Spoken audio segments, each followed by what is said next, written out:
मगध की धरती पर सूर्य अस्त हो रहा था और आकाश सुनहरी लालिमा से भर गया था। नदी किनारे एक तेजस्वी आचार्य अपने शिष्य के साथ बैठे थे। वे थे चाणक्य। उनके सामने बैठा शिष्य चिंतित था। उसने पूछा, गुरुदेव, मैं बहुत मेहनत करता हूं, फिर भी सफलता क्यों नहीं मिलती? चाणक्य ने नदी की ओर इशारा करते हुए कहा, इस नदी को देखो, इसके रास्ते में कितनी बाधाएं आती हैं, फिर भी यह रुकती नहीं। ये अपना मार्ग बदलकर आगे बढ़ती रहती है। जीवन भी ऐसा ही है, रुकना नहीं, बस आगे बढ़ते रहना है। फिर उन्होंने पानी में पत्थर फेंका। लहरें उठीं और कुछ देर बाद शांत हो गईं। चाणक्य बोले, बाधाएं तुम्हें विचलित करेंगी, लेकिन यदि तुम अपने लक्ष्य से नहीं डिगते तो सफलता निश्चित है। शिष्य ने फिर पूछा, लेकिन गुरुदेव, जब मेहनत का फल नहीं मिलता तब क्या करें? चाणक्य ने एक किसान की कहानी सुनाई। किसान रोज मेहनत करता था, लेकिन लंबे समय तक उसे कोई परिणाम नहीं मिला। लोग उसका मजाक उड़ाते रहे, फिर भी उसने हार नहीं मानी। अंत में उसकी फसल इतनी अच्छी हुई कि वह पूरे गांव में सबसे सफल बन गया। चाणक्य ने समझाया, बीज को फल बनने में समय लगता है, धैर्य और निरंतर प्रयास ही सफलता की कुंजी है। उन्होंने आगे कहा, जीवन में 3 बातें याद रखो। सही समय का इंतजार करो, अपने कर्म पर विश्वास रखो और कभी हार मत मानो। शिष्य ने एक और प्रश्न पूछा, अगर कोई हमें धोखा दे तो क्या करें?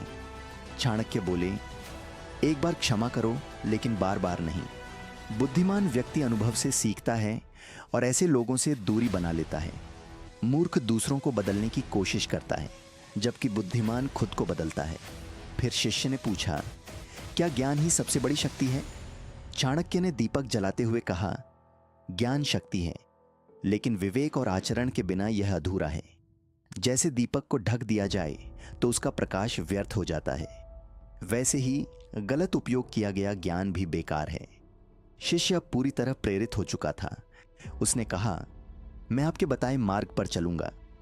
चाणक्य ने आशीर्वाद देते हुए कहा, सफलता का कोई शॉर्टकट नहीं होता। धैर्य, परिश्रम और सही सोच ही जीत दिलाते हैं। रात हो चुकी थी। शिष्य ने गुरु के चरणों में झुककर कहा, आज आपने मेरी आंखें खोल दी। चाणक्य ने शांत स्वर में कहा, सच्ची जीत अपने आप पर विजय पाना है। जो स्वयं को जीत लेता है उसे कोई नहीं हरा सकता। और इस सीख के साथ शिष्य अपने जीवन की नई यात्रा पर निकल पड़ा।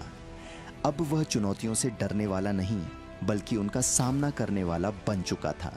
अगर इस कहानी ने आपके दिल को छुआ है और कुछ नया सिखाया है, तो ये सफ़र यहीं मत रोकिए। हमारे चैनल को सब्सक्राइब करके इस ज्ञान की यात्रा का हिस्सा बन जाइए। हर नई प्रेरणादायक कहानी सबसे पहले पाने के लिए बेल आइकन दबाना ना भूलें, क्योंकि अगली कहानी शायद आपकी सोच ही बदल दे। आपका एक छोटा सा कदम हमारे लिए बहुत बड़ी प्रेरणा है